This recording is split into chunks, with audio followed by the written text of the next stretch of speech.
GT മാർബിളിൽ വന്നിട്ടുള്ള 2-3 പുതിയ ലോട്ടാണ് നമ്മൾ ഇന്നത്തെ വീഡിയോയിൽ കാണിക്കുന്നത്. ഫുള്ള് ഫ്രഷ് ലോട്ടാണ്, ഫില്ലിംഗ് ഒന്നുമില്ല, സിമിലർ ആയിട്ട് വരുന്ന ലോട്ടാണ്. അത്യാവശ്യം നല്ല ക്വാണ്ടിറ്റിയും സ്റ്റാൻഡേർഡ് സൈസിലൊക്കെ വരുന്ന ലോട്ടാണ് 3 ലോട്ടും. ഈ ലോട്ടാണെങ്കിൽ സിംഗിൾ ലോട്ടിൽ 2000 സ്ക്വയർ ഫീറ്റോളം നിലവിൽ സ്റ്റോക്ക് ഉണ്ട്.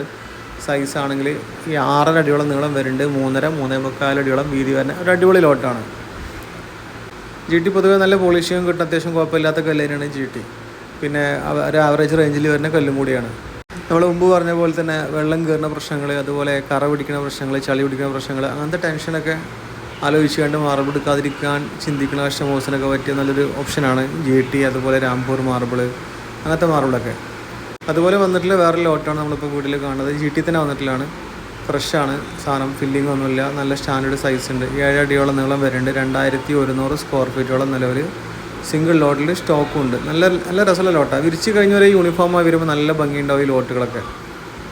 GTയിൽ മാത്രമല്ല, വൈറ്റിലാണെങ്കിലും മോർച്ചാന, മോർവേഡ്, അതുപോലെ ഉംതി, അഗ്രിയ വൈറ്റ്, വണ്ടർ കട്നി പോലുള്ള ഒരുപാട് മെറ്റീരിയലുകൾ നിലവിൽ ഇഷ്ടംപോലെ സ്റ്റോക്ക് ഉണ്ട് യാർഡിൽ.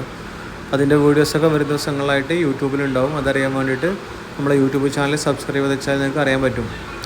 മൂന്നാമതായിട്ട് വന്നിട്ടുള്ള ലോട്ടാണ് GT തന്നെ നമ്മളിപ്പോൾ കാണുന്ന ലോട്ട്. കുറച്ച് ലൈറ്റ് ഷെയ്ഡ് വന്നിട്ടുള്ള ലോട്ടാണ്, ഫില്ലിംഗ് ഒന്നുമില്ല, 1500 സ്ക്വയർ ഫീറ്റോളം നിലവിൽ സിംഗിൾ ലോട്ടിൽ സ്റ്റോക്ക് ഉണ്ട്. സൈസ് ആണെങ്കിൽ 5.5-6 അടിയോളം നീളം വരുന്നുണ്ട്, വീതി ആണെങ്കിൽ 3.25-4 അടിയോളം വീതി വരുന്ന ലോട്ടാണ്. നല്ല പോളിഷിങ് കിട്ടുന്ന സിമിലറായിട്ട് വരുന്ന ലോട്ടാണ്, സൂപ്പർ ലോട്ട്. അതിൻ്റെ ഈ ലോട്ടിൻ്റെ സൈഡൊക്കെ നോക്കി അറിയാൻ പറ്റും, ഡിസൈനെല്ലാം സിമിലറായിട്ട് വരുന്ന ലോട്ടാണ്. ഷോപ്പിൻ്റെ ലൊക്കേഷന് മാർബിൾസ് വൈദ്യരങ്ങാടിയാണ് ഷോപ്പിൻ്റെ ലൊക്കേഷന്. താഴെ കോൺടാക്ട് നമ്പർ കൊടുത്തിട്ടുണ്ട്.